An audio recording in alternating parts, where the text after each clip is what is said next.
Okay, welcome everybody to the first meeting of this civic year of the Democracy and Standards Committee meeting.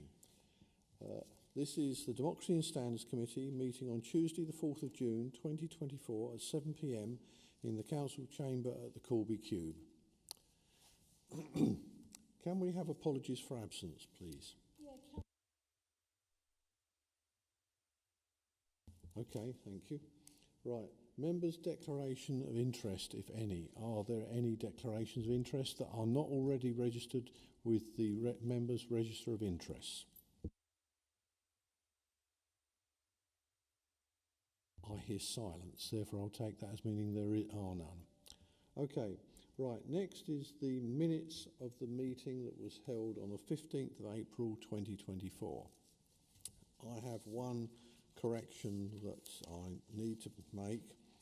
So on page 9 of the members' pack of reports, there are a series of bullet points on this, and the last bullet point reads, members also noted that they had to be mindful about sharing personal or confidential details. It should be or confidential details. That is the only amendment I'm aware of to the minutes. Are there any corrections or amendments anybody else want? Can I, in that case, have your approval to sign them as a true and correct record with that correction? All those in favour? Thank you, that's unanimous. I will now sign them.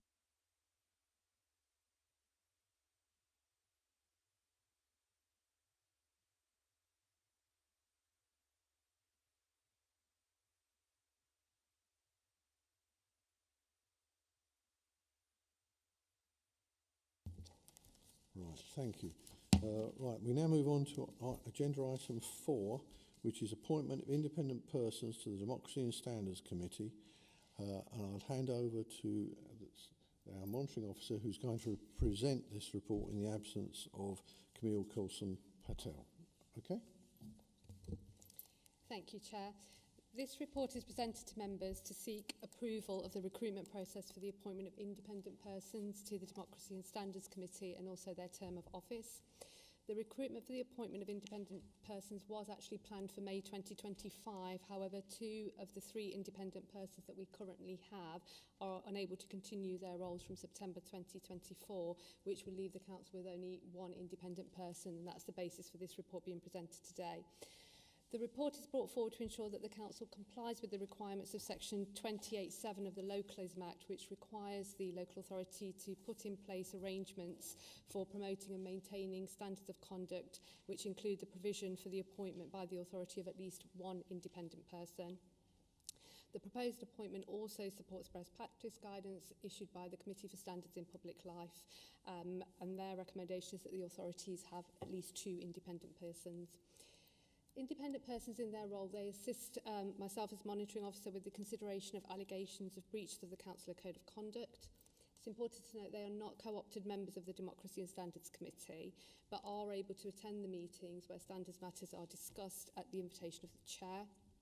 The independent persons also play a role in the disciplinary process of statutory officers of the Council. Full details of the roles are set out at paragraph 4.3 and paragraph 4.4 of the report for councillors. And in accordance with the Council's constitution, the appointment of the independent persons is a decision for full Council.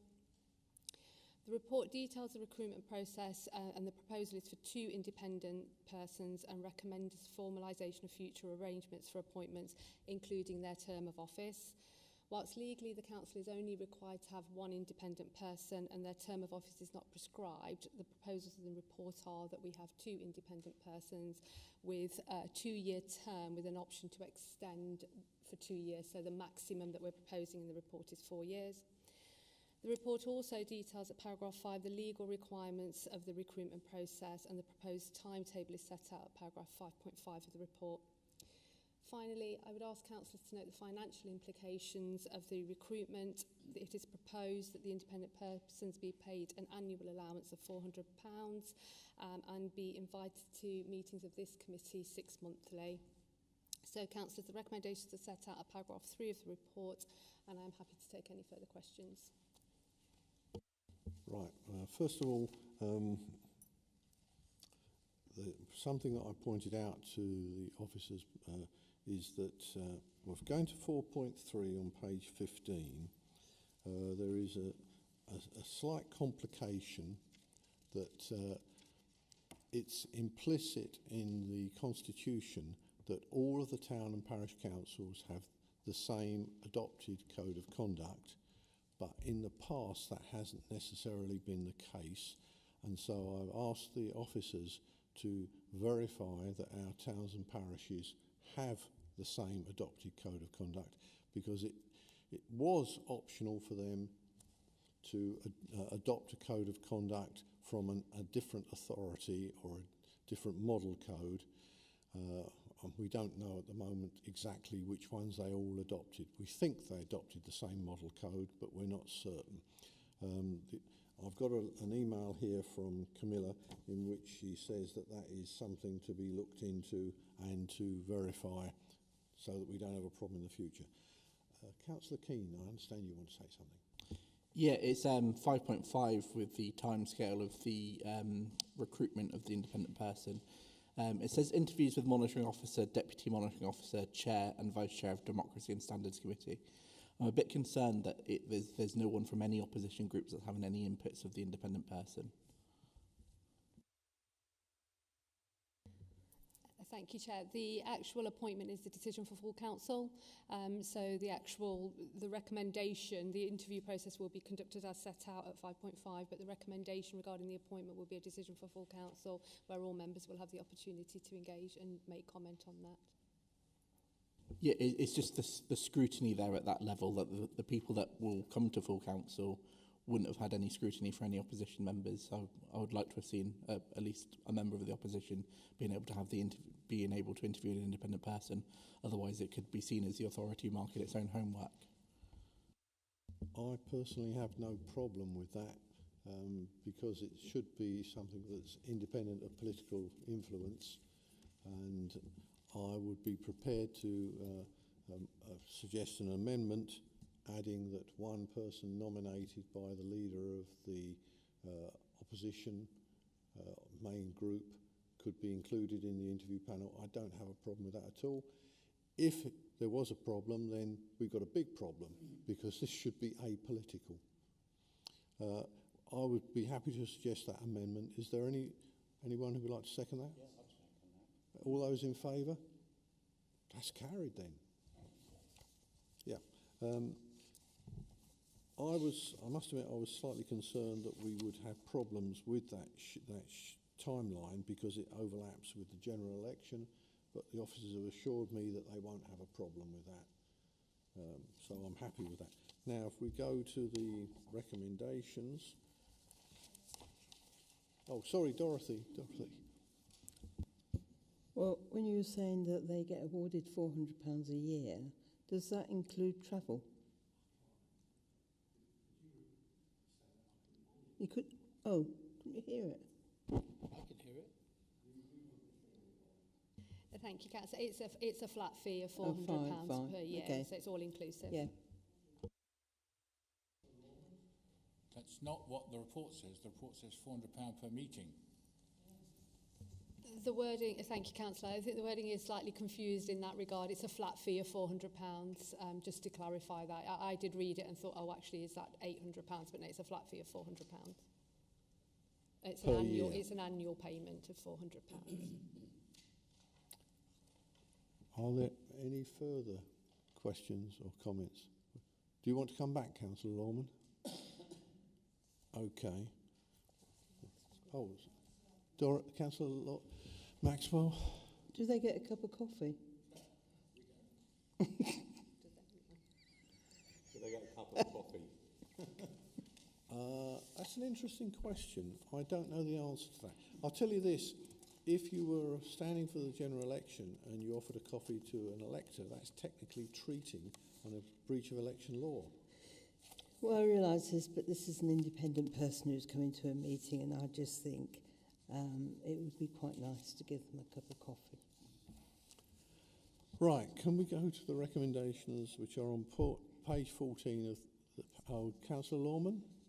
Yeah, just a question. I'm a little unclear whether we are going for one extra and ending with two, or two extra as we have now and ending with three, and the timing of the, presumably the one that's remaining has got an end date, and if we get two excellent candidates, are we going to go for three? Are we going to use our judgment at the time, or is it set? Because there's nothing in the Constitution limiting it. The law says we must have at least one independent person. It doesn't specify how many we have, as long as it's at least one. Would you like to comment? Thank you, Chair. The proposal is that the appointment is for two independent persons, and the term will be commencing from the annual council decision. So the proposal is that we have two, and they start from September 2024.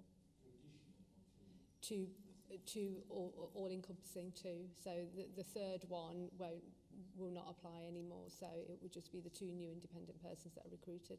It may well be that one of the existing one applies.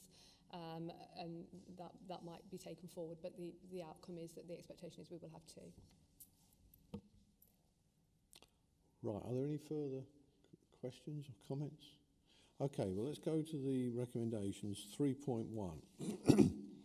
It is recommended that Democracy and Standards Committee approves the recruitment exercise be undertaken for the appointment of two independent persons, and that this be conducted by the Director of Law and Governance, the Monitoring Officer, and or Deputy Monitoring Officer, the Chair and Vice Chair of the Democracy and Standards Committee.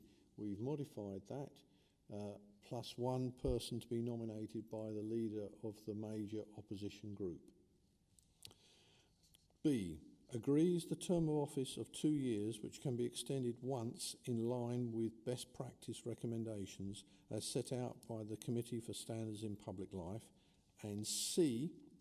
Receive a further report on the outcome of the recruitment process prior to presentation to full council for approval of the appointments. I would emphasise that full council makes the decision. We merely interview and recommend. Can I have I propose that. Can I have a seconder? All those in favour? That is unanimous. Thank you, ladies and gentlemen. Let's move on to item 5 on the agenda now.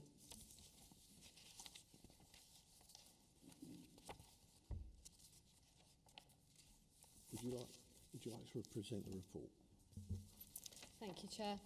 This report is presented to members to seek approval for the process to appoint co-opted town and parish councillors to this committee, and to approve the terms on which those appointees will attend and participate in these committee meetings.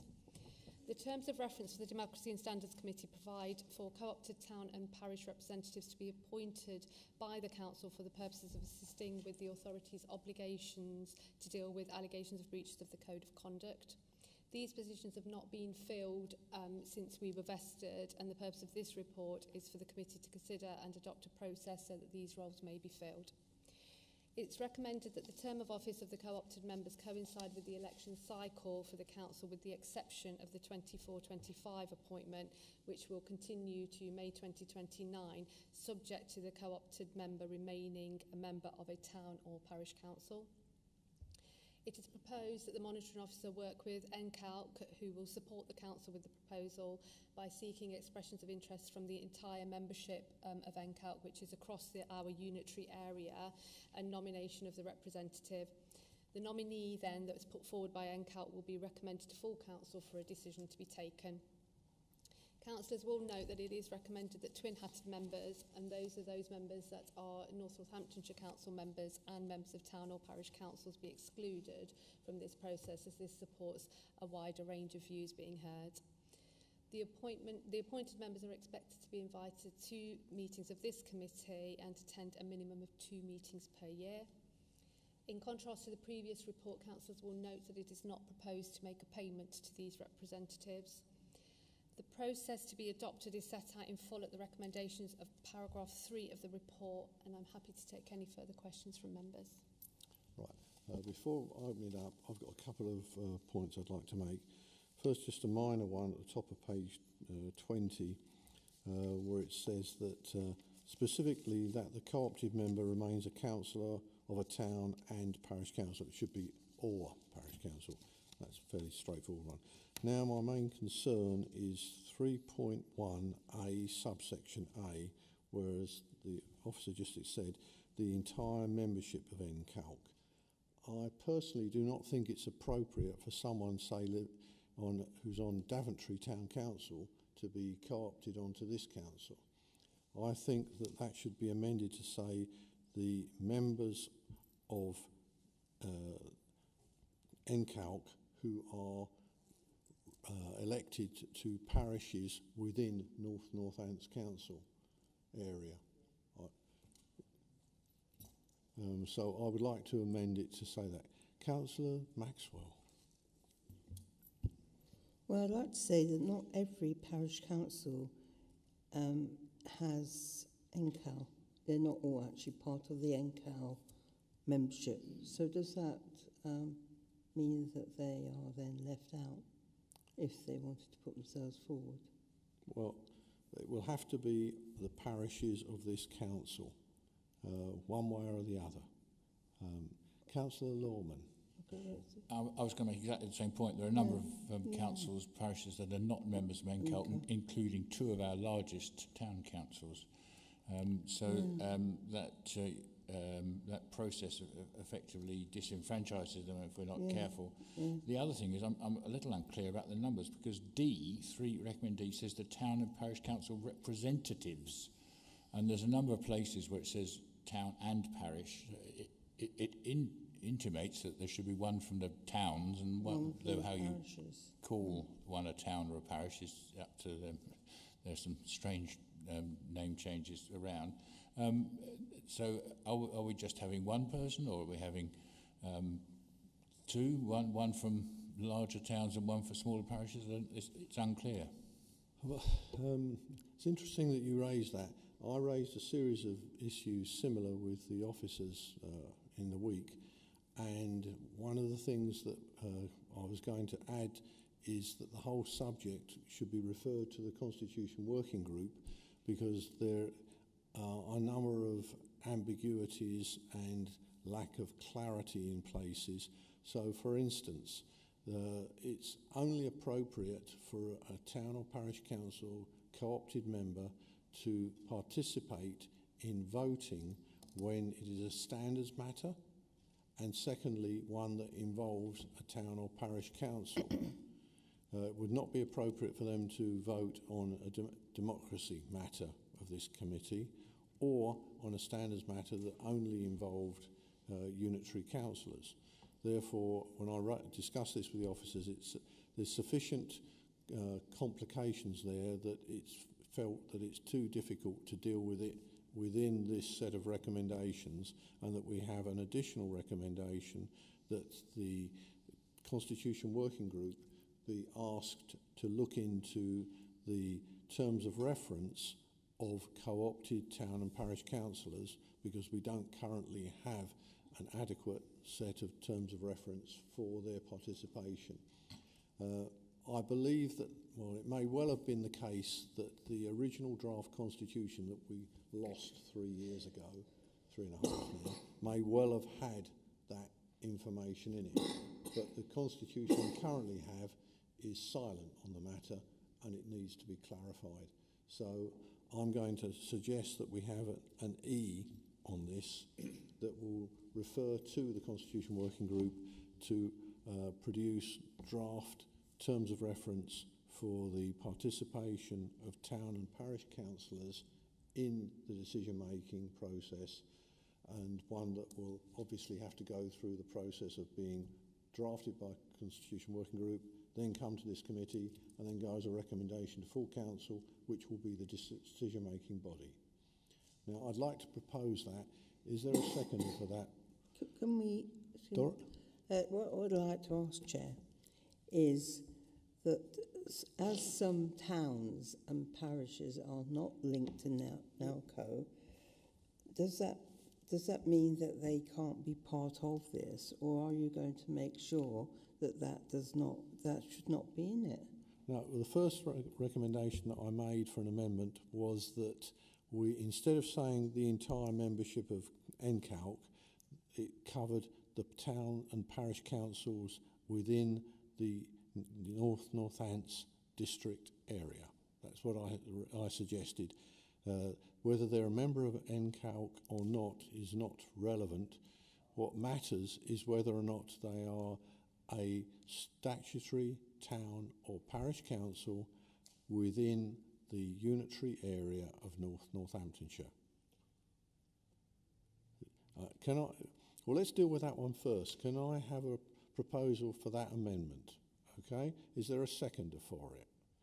All those in favour? Well, that's unanimous. I thought that was an easy one. Right, the second one, which was my suggestion of subclause E, that we refer the terms of reference to the Constitution Working Group. Is there a second? I propose that. Is there a seconder for that? All right, all those in favour of that? That's almost unanimous. Brilliant. We've got those amendments agreed. Right, now, I think that covers the issues that I had with this. Are there any further issues anybody has with this report and these proposals? Councillor Lorman. Yeah, you didn't answer the second part of my question, which was how many there's going to be, given the... Good point. Despite your amendments, we've still got the involvement of NALC, and I'm not confident about NALC balloting everybody rather than just their membership, to be frank. Well, B will have to be modified such that NALC will ballot the town and parish councillors in Northamptonshire. It's got to be that way. It can't just be the people who are members of NCALC. So, well, can we put that amendment to the vote as well? All those in favour? The amendment is that we modify B so that where there are a greater number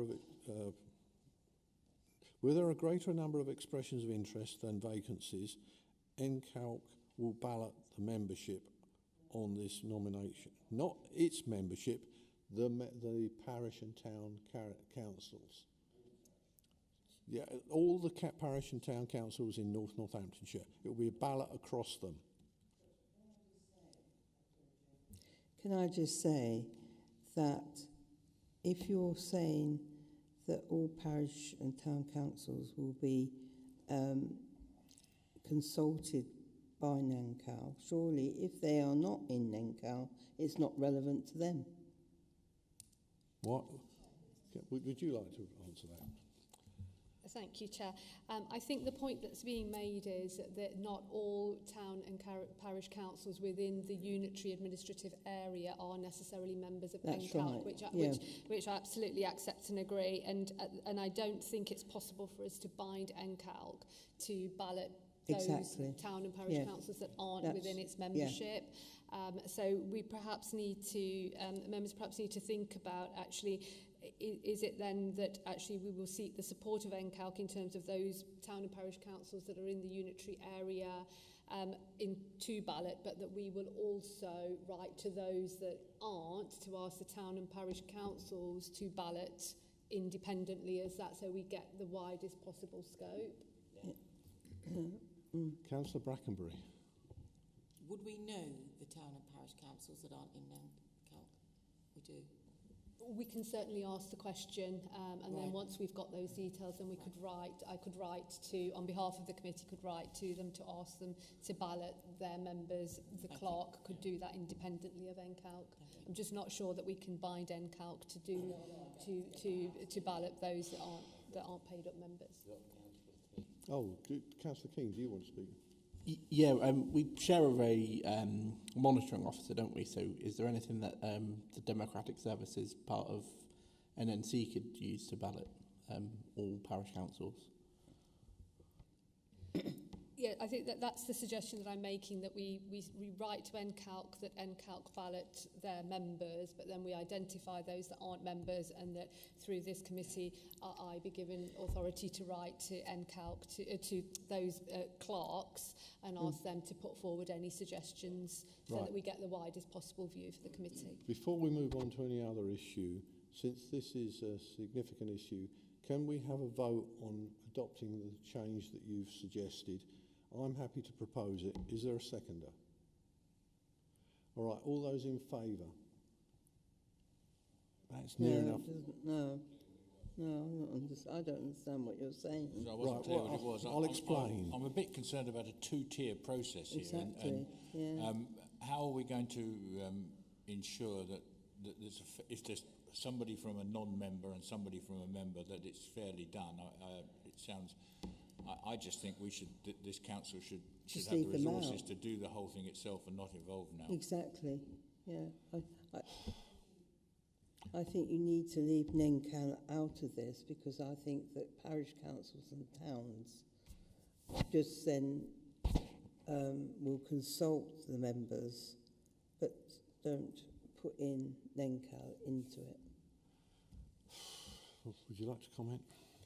Thank you, Chair. Yes, I take the point. The intention is that NCALC support with the administrative burden around that, so that NCALC can actively speak to its members, ask for nominations to be put forward, and then those nominations are considered by this committee. But that doesn't mean that, but in order to get the widest possible scope, we can speak to those town and parish councils that aren't paid up members of NCALC, so that there is consistency and fairness in the process that they can put forward, because the nominations ultimately will be a matter for this committee and not NCALC. Yeah. So the names that come forward will come forward to this committee, so there shouldn't be a two-tier process.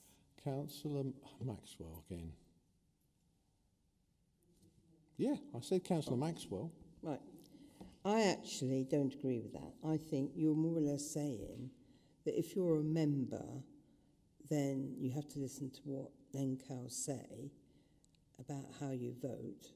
And if your parish or town is not a member, then they automatically follow a different process. I think we should have the same process for all of them and not involve NCAL. I don't really understand what you're getting at. What I'm trying to say is, it's a bit like saying you belong to a trade union, so that you can vote either way, whatever it may be. And if you don't belong to a trade union, then you vote a different way. I don't know, it's just that you need more transparency. And I think the town and parish councils know exactly what they're going to do, and you don't need to involve NCAL. So what you're suggesting is that NCALC should not be involved in the balloting. That's right. Right, okay. Councillor Brackenbury, you had your hand up.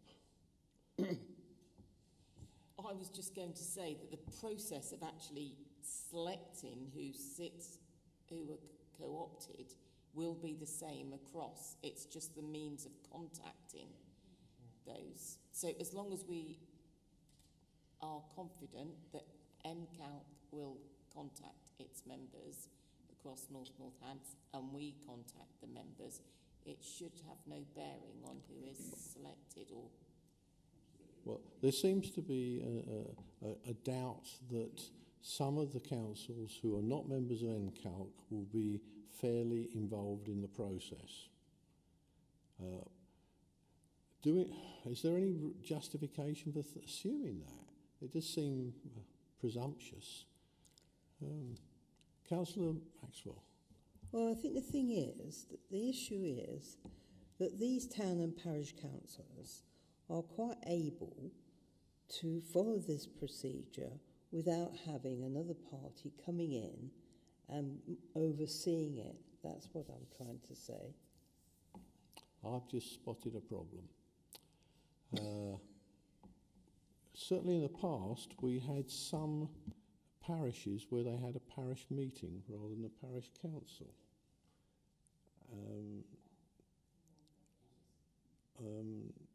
Do we still have any parish meetings? yeah, we do. Yeah, that's what I thought. And they're not included in this process.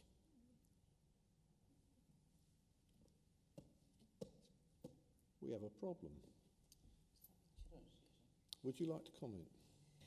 Thank you, Chair. I think what I'm taking from the committee is that they want to make sure that there's absolute fairness across the spectrum of all of the town and parish councils within our unitary area and parish meetings. So if it's subject to the sort of committee's thoughts and considerations around it, what I'm proposing is that NCALC support with the administration because they know their members, and that is a resource, and it would be a shame not to use it in terms of just collating the information on behalf of this committee. But at the same time, I, as monitoring officer through this committee, write to those town and parish meetings that aren't members of NCALC, so that they've got exactly the same opportunity. So there is fairness across the board. So NCALC support with regards to their members, but those that are not members still get the same consistency of approach, because they will receive a direct letter inviting them to make their nominations, and that letter can also be sent in the same way to parish meetings. So there should be equal opportunity across the whole unitary area. Well, given that we've still got a number of parish meetings in North Northamptonshire, I think something on that lines is probably what we're going to end up with. Are there any further suggestions on that? Councillor Lorman. That's fine for getting expressions of interest, but it doesn't answer the question of the voting for it or the selection for it, nor does it answer the number of we've got for the number of people we're looking for. But that's nothing. The number of vacancies for co-opted town and parish and councillors or meetings, that is something that's not actually clarified in the report. We need to make a decision about that right now, I think. What do members think is the appropriate number of co-opted parish town level members? Same as the independence chair, 2. Is there any advance on 2? Councillor Keane. I'm a bit concerned, like some of the town councils and the parish councils, they have very, very different priorities. So I'd probably like to see one from a town council and one from a small parish council, just so you can have that mixture of rural and urban problems as well. Well, the idea is that nominations will come from the town councils, the parish councils and the parish meetings. Then a vote amongst the councillors at that level will take place to determine who is co-opted.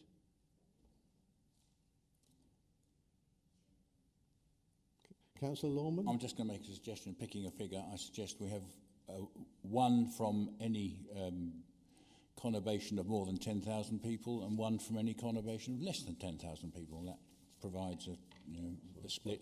That might not be the best figure, but it's pretty close, I would think. Well, I have to say, when East Northamptonshire Council ran a similar system, they had one co-opted councillor from the town councils and one co-opted councillor from the parish councillors and parish meetings. So that was how East Northampton Council ran it. But that's not incumbent on us to do that if we don't want to.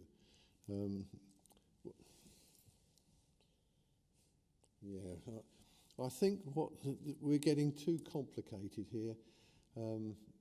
The monitoring officer has suggested to me that perhaps we ought to delegate this to the Constitution Working Group, which can talk it through more thoroughly and go into more detail and come back with a recommendation to this committee about what to do. Surely we can make a decision either whether we have people from town and parishes or 10,000 and less than 10,000. It's not something that I think we should prevaricate too much over, personally. Well, we've got to delegate to the Constitution Working Group anyway the terms of reference for their voting behaviour, so that we can't have them actually elected and voting until that process has been filled. So we might as well include in that how many of them we want and how they're to be elected.